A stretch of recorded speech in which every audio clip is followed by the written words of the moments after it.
की आवाज में आज हम चर्चा करेंगे कोरोना की और सियासत के उत्साह की, लेकिन उससे आपकी आवाज में आज बात कोरोना से जारी जंग और इस जंग पर भारी सियासी उत्साह की। देश में कोरोना से पीड़ित मरीजों की तादाद 1 लाख के पास पहुंचने वाली है। एमपी में भी लगातार कोरोना के आंकड़े बढ़ रहे हैं, मगर एमपी में सियासत को कोरोना से ज्यादा चिंता उपचुनाव की है। वो उपचुनाव जिनके नतीजे एमपी की सरकार का स्थायित्व और स्थिति दोनों साफ करेंगे। कई सवाल होंगे जिनके जवाब जानने की कोशिश करेंगे। खास और बड़ा पैनल भी हमारे साथ जुड़ेगा, लेकिन आइए सबसे पहले आपको बताते हैं कि मामला है क्या और कहां से शुरू हुआ। दरअसल एक दिन पहले ग्वालियर के डबरा से वायरल हुआ एक वीडियो जिसमें पूर्व मंत्री इमरती देवी लॉकडाउन की धज्जियां उड़ाती हुई दिख रही हैं। बताया जा रहा है कि बिलौआ इलाके में बीजेपी कार्यकर्ताओं की एक बैठक हुई। तस्वीरों में दिखाई दे रहा है कि कार्यकर्ता इमरती देवी का अभिवादन कर रहे हैं और उनको माला पहना रहे हैं। वीडियो में बड़ी संख्या में लोगों के जुटने पर कांग्रेस ने जमकर निशाना साधा। कांग्रेस प्रवक्ता धर्मेंद्र शर्मा ने कहा कि उपचुनाव को देखते हुए इमरती देवी कार्यकर्ताओं की जान जोखिम में डालकर जनसंपर्क कर रही हैं और प्रशासन मूक दर्शक बनकर बैठा है। इसकी शिकायत प्रशासन से लेकर शासन तक से करेंगे। वायरल हो रहे वीडियो की पुष्टि जी मध्य प्रदेश छत्तीसगढ़ नहीं करता है।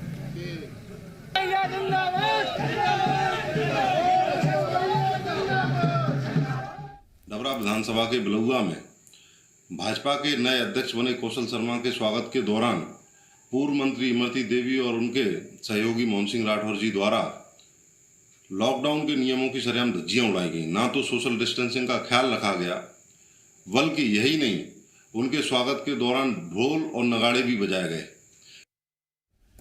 एक दिन पहले जो तस्वीर डबरा से सामने आई, उसके बाद पूर्व मंत्री लाखन सिंह ने शिकायत दर्ज कराई है। लाखन सिंह ने कलेक्टर से शिकायत कर कार्रवाई की मांग की है। साथ ही बीजेपी के पदाधिकारियों और सीएम शिवराज से भी शिकायत करने की बात कही। लाखन सिंह ने कहा कि उपचुनाव की तैयारियों में जुटे बीजेपी नेता सोशल डिस्टेंसिंग की धज्जियां उड़ा रहे हैं। उन्होंने कहा कि डबरा में 20 से 22 कोरोना पॉजिटिव मरीज सामने आ चुके हैं, एक की मौत हो चुकी है, फिर भी 200 कार्यकर्ताओं की बैठक लेकर जनता की जान के साथ खिलवाड़ कर रहे हैं। कल एक वीडियो वायरल हुआ था जिसमें इमरती देवी ग्वालियर ग्रामीण बीजेपी जिला अध्यक्ष कौशल शर्मा और मोहन सिंह राठौर बीजेपी कार्यकर्ताओं के साथ बैठक करते नजर आए थे। माला पहनकर कार्यकर्ताओं से अभिवादन स्वीकार कर रहे थे। वीडियो वायरल होने के बाद कांग्रेस ने शिकायत दर्ज कराई है। जी मध्य प्रदेश छत्तीसगढ़ वीडियो की पुष्टि नहीं करता है। डबरा की जनता के जीवन के लिए खिलवाड़ की जा रही है। मुझे लगता है मैंने कल इसको लेके कलेक्टर और एसडीएम से बात भी किया हूँ। मैंने कहा है कि इसको देखिए, एक तरफ आप पूरे प्रदेश और देश में सोशल डिस्टेंसिंग की बात कर रहे हैं, लेकिन यहाँ इस तरह का कृत्य हुआ जा रहा है। ये सिर्फ और सिर्फ ये चुनाव का एक जुमला है। चुनाव की वजह से जो पॉलिटिकल लोग हैं भारतीय जनता पार्टी के, वो ये भी नहीं देख रहे हैं कि इस महामारी का कितना बड़ा डबरा के लोगों पर असर पड़े।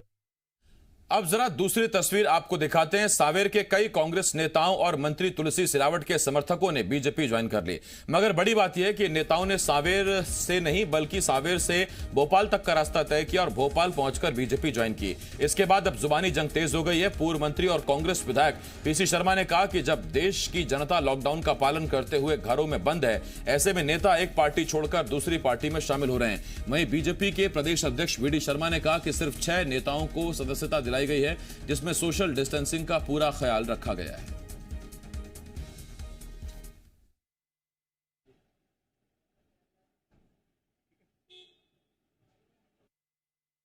मान के चलिए, चाहे कितने ही ज्वाइन करा लें आप भारतीय जनता पार्टी में, किसी भी पार्टी से, कांग्रेस या दूसरे, लेकिन आज जनता पूरी तरह से भारतीय जनता पार्टी के खिलाफ है। चाहे देश का मामला हो या प्रदेश का। जिस तरह से मजदूर पैदल चल रहा है, साइकिल चल रहा है, परेशान है, उसकी जेब में आज तक कोई पैसा नहीं गया है। मैं समझता हूँ इन चीज़ों पे ध्यान देना चाहिए। अभी राजनीति का ही समय नहीं है, अभी कोरोना से लड़ाई का समय है। जिले के जो पदाधिकारी हैं, जिला पंचायत के पूर्व अध्यक्ष भी सम्मिलित हुए हैं। ऐसे सभी लोगों ने आज माननीय मुख्यमंत्री जी के साथ आज मैंने उनको सबको सदस्यता दिलाई है। तुलसी सिलावट जी के साथ सभी लोग आज उन्होंने भारतीय जनता पार्टी की सदस्यता ग्रहण की। हमने उनका स्वागत किया। सर, तो वीडियो कॉन्फ्रेंसिंग से भी हो सकती थी सदस्यता? सोशल डिस्टेंसिंग से हुई, बिल्कुल 5 या 6 लोग थे। सोशल डिस्टेंसिंग के साथ वो आए, सोशल डिस्टेंसिंग के साथ खड़े हुए और उसी के अनुरूप उनकी सदस्यता कराई। और इस वक्त कुछ खास मेहमान हमारे साथ जुड़ रहे हैं। हमारे साथ बीजेपी के नेता, पूर्व विधायक, पूर्व मंत्री प्रद्युम्न सिंह तोमर जी ग्वालियर से हमारे साथ जुड़ रहे हैं। इसके साथ साथ सज्जन सिंह वर्मा साहब, पूर्व मंत्री, बीजेपी के विधायक और कांग्रेस के नेता हमारे साथ जुड़ रहे हैं। हरीश दिवेकर, एसोसिएट एडिटर, जी मध्य प्रदेश छत्तीसगढ़, हमारे साथ जुड़े हुए हैं। मैं आप सभी का बहुत बहुत स्वागत करता हूं। प्रद्युम्न सिंह तोमर साहब, सबसे पहला सवाल आपसे। केंद्र सरकार की गाइडलाइंस, गृह मंत्रालय की गाइडलाइंस, मोदी जी का कहना, यह सब कुछ मायने रखता है कि नहीं रखता है सर? इंदौर में आकाश विजयवर्गीय एक मीटिंग करते हैं, कार्यकर्ताओं को संदेश देने के नाम पर। वहां भीड़ इकट्ठा होती है। डबरा में इमरती देवी 200 कार्यकर्ताओं के साथ जुड़ती हैं। सांवेर से सफर कराया जाता है, भोपाल ला के पार्टी ज्वाइन कराई जाती है। वीडियो कॉन्फ्रेंस में भरोसा नहीं है क्या?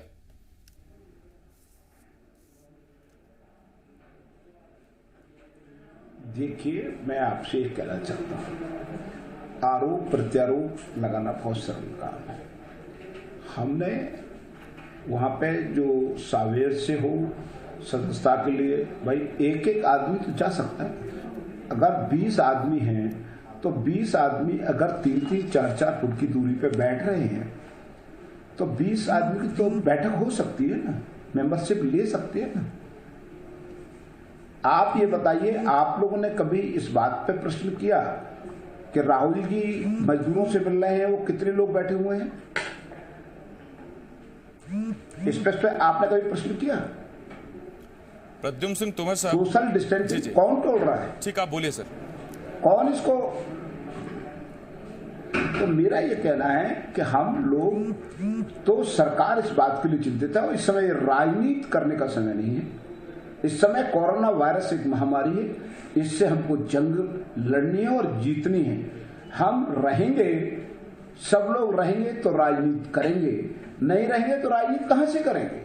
वही तो मैं आपसे पूछ रहा हूं तोमर जी। ऐसी तस्वीर कहीं नहीं दिख रही जहां प्रद्युम्न सिंह तोमर 200 कार्यकर्ताओं के साथ अभिवादन स्वीकार कर रहे हो, माला पहन रहे हो, तो फिर बाकी नेता प्रद्युम्न सिंह तोमर से सीख क्यों नहीं ले रहे?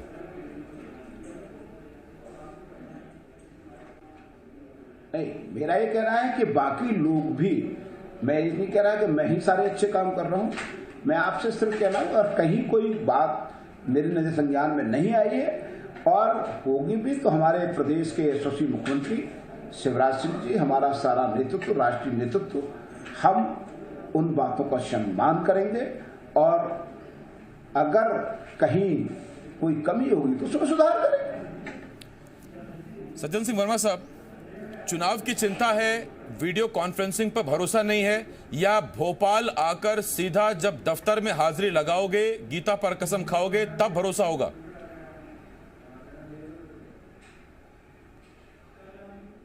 आसिफ भाई,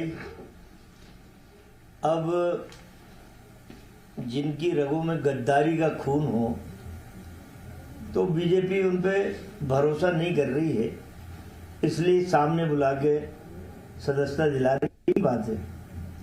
क्योंकि गद्दारों का खून, इतिहास गवाह है, झांसी की रानी से लेके किसके साथ गद्दारी की और कांग्रेस की पीठ में छुरा घोंप के 35-35, 50-50 करोड़ रुपया लेके जो लोग गए हैं, बचे हुए गद्दार और जा रहे हैं जिनकी औकात 2 कौड़ी की है। तो ऐसे लोग चले जाएं कांग्रेस से तो एक साफ सुथरी कांग्रेस बचे ना। जनता जवाब देगी, इन बिके हुए लोगों के बारे में जवाब मांगेगी जनता इनसे। मैं इसी पर सज्जन जी आपसे छोटा सवाल और पूछ रहा हूं। आपने कहा जनता गद्दारों पर भरोसा नहीं करेगी। एक नेता हुए प्रेमचंद गुड्डू साहब, सांवेर से टिकट मांग रहे हैं कांग्रेस से, कह रहे हैं कि मैं सिंधिया की वजह से कांग्रेस छोड़कर बीजेपी में गया। अब खबरें हैं कि बीजेपी से कांग्रेस में वापस आना चाह रहे हैं, तो पार्टी में लेंगे तो नहीं, या लेंगे? जी देखिए, ऐसा है, टिकट कोई भी आम आदमी भी मांग सकता है। अभी टिकट मांग रहा है, टिकट हमने दी तो नहीं है। और कांग्रेस में ये व्यक्ति कई साल रहा, सांसद रहा प्रेमचंद कांग्रेस पार्टी से। अब उसने जो कहा सिंधिया की वजह से परेशान हो बीजेपी में गया, तो हम उनकी बात झूठ कैसे मान लें? होगी भाई कोई परेशानी तो अभी तो हम तो टिकटों के बारे में माइक्रो लेवल तक सर्वे कराते हैं। आम जनता जिसको मानती है कि ये व्यक्ति जीत सकता है, हम किसी बड़े नेता की बात नहीं मानते हैं, ना मानेंगे इन 24 उपचुनाव में। सर्वे रिपोर्ट जो हमारी बोलेगी माइक्रो लेवल की, हम उस व्यक्ति को टिकट देंगे। टिकट मांगने का अधिकार किसे है? हर आदमी मांग सकता है। हमें कोई अभी हमने कोई टिकट किसी को दे नहीं दिया है। आसिफ भाई और सज्जन जी ने जो कांग्रेस पार्टी के साथ जो अन्याय किया, जो छुरा भोंका है आपने, उसके पश्चाताप आपको खुद को करना चाहिए। उस कैबिनेट में आप भी मेंबर थे। ये राइट आपको गद्दार कहने का नहीं है। गद्दारी की है तो गद्दारी आप लोगों ने की है, इसके सबूत मेरे पास हैं। इसलिए मेरा कहना है कि गद्दार की पहले परिभाषा सीख लो। नहीं, मैं उस पर ही आ रहा हूँ। एक मिनट प्रद्युम्न सिंह तोमर साहब, पार्टी की तोमर साहब एक मिनट। तो मैं तोमर साहब नहीं ये गलत। नहीं तोमर साहब एक मिनट, मैं उसी पर आ रहा हूँ आपके पास। तोमर साहब एक मिनट, किसकी में दो बड़ी की है? तोमर साहब एक मिनट, चिल्लाने वाली चीज है आसिफ भाई। तोमर साहब एक मिनट। आसिफ भाई क्या अधिकार है इनको? अरे तोमर साहब उपचुनाव में भी वक्त है, एक मिनट सर। कहाँ बिठा दिया आपने? अरे तोमर साहब एक मिनट तोमर साहब।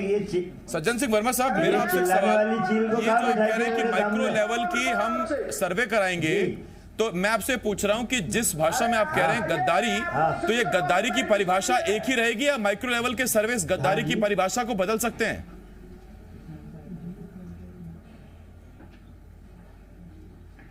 देखिए, परिभाषा कांग्रेस के पास एक ही है और निश्चित रूप से बहुत सोच समझ के हम टिकट देंगे। पर मेरा अभी आसिफ भाई आपसे ये कहना है, ये चिल्लाने वाली चील को कहाँ बैठा दिया? कितना बुरा लग रहा है। इतिहास गवाह है, झांसी की रानी की पीठ में छुरा घोंपने वाले लोग इतिहास में लिखा है। अरे कैसा भाषण देता है प्रद्युम्न। अरे जनता बताएगी प्रद्युम्न को भी। ये 20,000 वोट। सज्जन जी, इस पर एक सवाल जरूर उठता है कि ये जो अब आप आरोप लगा रहे हैं कि गद्दारी की पीठ में छुरा घोंपा, ये 3 महीने में ही निकल कर सामने आया क्या? इससे पहले तक ये चीजें आपको नहीं मालूम थी क्या सज्जन जी? अन्याय किया है हमने, तो गरीब की आवाज इतिहास जब दोहराता है तो एक मिनट तो सही खुल जाता है। हमने इसको अरे चिल्लाने वाली चील को कहाँ बिठाया आसिफ भाई? तोमर साहब एक मिनट रुकिए ना प्लीज। अभी 20,000 से हारेगा जब पता चलेगा। सर सुनेंगे तभी तो बोलेंगे। चुप बैठे रहते थे कैबिनेट। मैं लौट रहा हूँ तोमर साहब आपके पास, मुख्यमंत्री सज्जन सिंह वर्मा साहब आपके पास भी लौट रहा हूँ। अधिकार है, हरीश मैं आपके पास आ रहा हूँ। हरीश, मेरा सीधा सवाल, उपचुनाव की चिंता में सियासत इतनी बेपरवाह हो गई है क्या कि आपको अगर मीटिंग करनी है तो आप वीडियो कॉन्फ्रेंसिंग से कर सकते हैं, आप अपने मेन लीडर्स को बता सकते हैं, वो आगे अपने कार्यकर्ताओं तक मैसेज पहुंचा देंगे। लेकिन दरअसल ये सारी चीज है शक्ति प्रदर्शन कि देखिए 200 कार्यकर्ता आए मुझे माला पहनाने, मेरे सावेर से कार्यकर्ता मैं लाया हूं पार्टी में ज्वाइन कराने, दफ्तर में ज्वाइन कराऊंगा, शक्ति प्रदर्शन करूंगा, मैं दिखाऊंगा मेरी ताकत क्या है, कोरोना होता हो तो हो जाए। आसिफ देखिए, जब 23 मार्च को मुख्यमंत्री शिवराज सिंह चौहान ने शपथ ली थी, तब ऐसी उम्मीद नहीं थी कोरोना इस तरह से, इस कदर से मध्य प्रदेश के अंदर तबाही मचा देगा, इस तरह महामारी फैल जाएगी कि हालात ये होंगे कि पूरा लॉकडाउन घरों बंद होना होगा। तो जो नेता कांग्रेस छोड़ के भाजपा में गए थे, जिस उम्मीद से गए थे, अब वो कोरोना महामारी ने उनकी उम्मीदों पर हाल फिलहाल से लॉकडाउन कर दिया उनको भी। अब स्थिति हो रही है कि नेताओं ने अपने आप को रोका, लेकिन जैसे ही लॉकडाउन पार्ट 4 शुरू हुआ, अब नेताओं का बेसब्री का बांध टूट गया है। नेताओं को लग रहा है कि अब उपचुनाव लड़ना है, जनता के बीच में नहीं जाएंगे, जितना लेट होंगे, महामारी के कारण जितने रिफ्लेक्शन आ रहे हैं, चाहे वो रोजगार संकट आ रहा हो, चाहे गरीबों को राशन का संकट आ रहा हो, या किसानों की बात आ रही हो, कहीं ये सड़क पे ना आ जाए, माहौल खराब ना हो जाए, तो इनको बेचैनी सता रही है। किसी भी तरह से ये जनता के बीच में जाना चाहते हैं, ले अपनी जान तो खतरे में डाल ले, अपने कार्यकर्ता की जान भी खतरे में डालेंगे और जनता के साथ भी खिलवाड़ करेंगे। लेकिन अब बड़ी बात यह है कि अभी स्थिति हो रही, जितना ये रुकेंगे उनके लिए नुकसान है। जो मंत्री पद छोड़ के गए, इस उम्मीद से आए थे कि भाजपा में बड़ी जगह जाएंगे, उनका भी आप देख सकते हैं। तुलसी सिलावट डिप्टी सीएम की बात करके गए थे, मामला लेट हुआ, मंत्रिमंडल लेट गठन हुआ, छोटा माइक्रो लेवल का हुआ तो उनको जल संसाधन मंत्रालय मिला। ऐसे ही बाकी मंत्रियों की स्थिति, या प्रद्युम्न सिंह तोमर को भी मंत्री पद मिलना है, मंत्रिमंडल गठन होना है, लेकिन अभी लेट हो रहा है। अभी तक पार्ट 3 खत्म हो गया, उम्मीद थी 18 को होना था मंत्रिमंडल, नहीं हुआ, अभी 24 तक जाएगा, ईद के बाद जाने की बात चल रही है। तो जितना लेट होगा, अब नेताओं को अपनी चिंता सताने लगी, कैसे भी करके जीतना है एन प्रकरण, तो जनता के बीच जाएंगे तो जीतेंगे। जून में मानसून आ जाएगा, बारिश हो जाएगी तो गांव वाले जिनका ग्रामीण क्षेत्र है उनकी अलग चिंताएं। तो कुल मिला के अब चुनौती नई सामने आ गई, ये छोड़ के चले गए जमाया। अब इनकी जो भी अंदरूनी बात हो, लेकिन नई जगह जाएंगे और नया चुनाव जीतना, जब तक चुनाव जीतेंगे नहीं तब तक ना विधायक बन पाएंगे ना मंत्री बन पाएंगे। तो जनता भी मैं आ रहा हूं आपके पास क्या माहौल होता है, जितना तोमर साहब मुझे एक बात बताइए, तोमर साहब जी मध्य प्रदेश और छत्तीसगढ़ का नंबर 1 चैनल है। 2.25 करोड़ के आसपास की जनता मध्य प्रदेश छत्तीसगढ़ की आपको इस वक्त देख रही है। आप यहां मेरे साथ नोएडा स्टूडियो में नहीं है, मैं आपके साथ इस वक्त ग्वालियर में नहीं हूं। वीडियो कॉन्फ्रेंसिंग से हम लोग लाइव हैं और आपका एक एक संदेश, आपकी एक एक बात इतनी बड़ी जनता तक पहुंच रही है। क्या जरूरी है कि आप यहां आए या मैं आपके वहां जाऊं? जब कोरोना ठीक हो जाएगा तब मैं आऊंगा, आप चाय पिलाना मेरे को।